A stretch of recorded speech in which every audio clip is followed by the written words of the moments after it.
The screen fades in from black. Through a camera lens, a battlefield shrouded in smoke. Ruins of Germany, 1945. The faces of young defeated soldiers, boys, really Hitler youth, their eyes hollow from a war they were indoctrinated to fight. American soldiers move cautiously, not victors in a traditional sense, but custodians of a broken world. The camera slowly pans to a POW camp where the first seeds of denazification are being sown. The screen fades to the present day, a bustling American city, diverse, energetic. A newspaper headline appears, DEI under attack. Cut to protests outside a state capitol, banners reading, Stop the woke bureaucracy.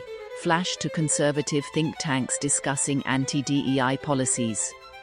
DEI is under attack in America, along with the very institutions that uphold democracy. But what is DEI? Is it really bad? And why should we care about gutting government programs that seem at first glance like unnecessary bureaucracy? My name is Scott Layton, and today I'm going to tell you what DEI actually does, why it matters, and why attacks on it mirror something we've seen before. Something that happened in post-war Germany when America took on one of the most ambitious ideological projects in history, denazification. The parallels are deeper than you might think, and they lead to an urgent question. Will we defend democracy, or will we let history repeat itself? Archival footage of post-war Germany, a broken nation.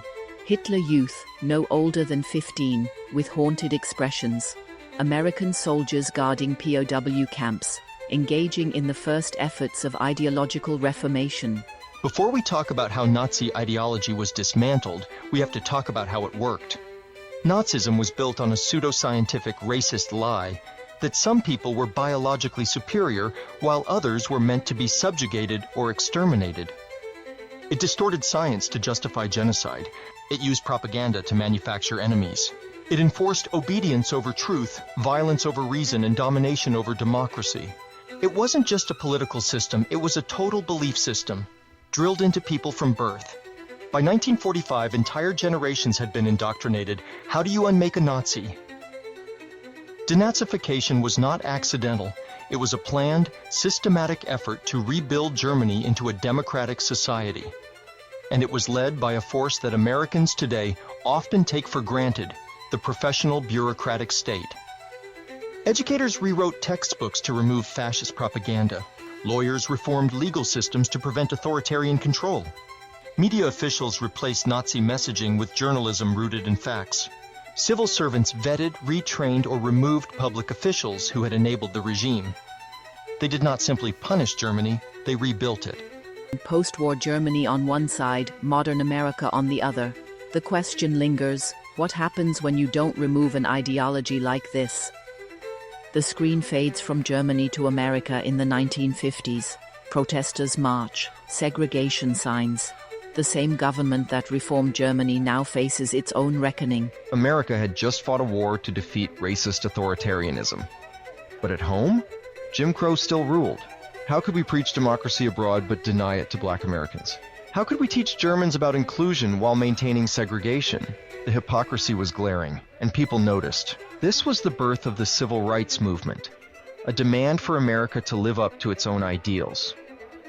But just like denazification, it was met with fierce resistance from those who had benefited from the old system. Cut to today, protests against DEI, book bans, attacks on racial education. The past echoes into the present. The screen shifts back to modern America. Protesters outside state houses. Corporate boardrooms quietly dismantling DEI initiatives.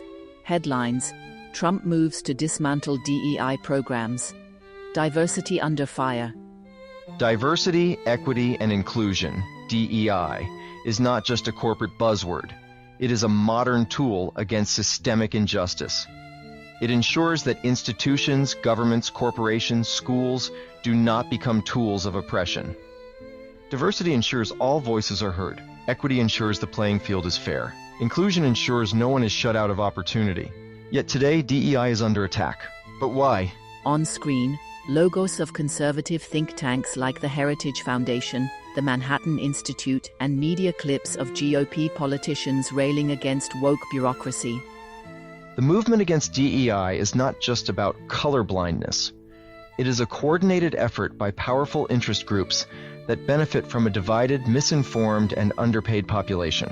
Billionaire donors fund politicians who push anti-DEI laws. Corporations weaken DEI to avoid accountability for discrimination.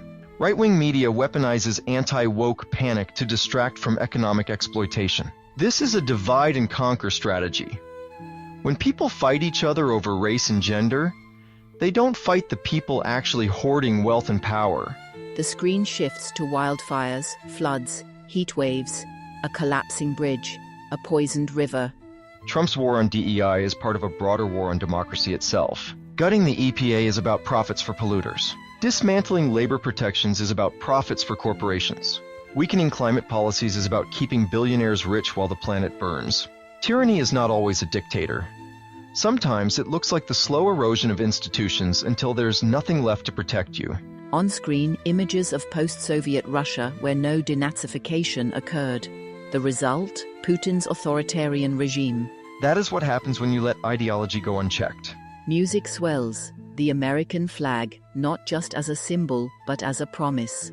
What can you do? Call your representatives. Demand they stop DEI rollbacks. Vote. Protect leaders who value democracy. Educate. Talk to your family, your community. Fight for the climate. Because justice isn't just social, it's survival. History doesn't just repeat, it warns. The question is, will we listen? For more on how America confronted its own hypocrisy after World War II and what we need to do to fight the systemic racism inherent in these DEI attacks, watch What White America Can Learn from Black Politics next. The screen fades to black. The Renaissance Spirit logo appears. The sound of distant thunder, then silence.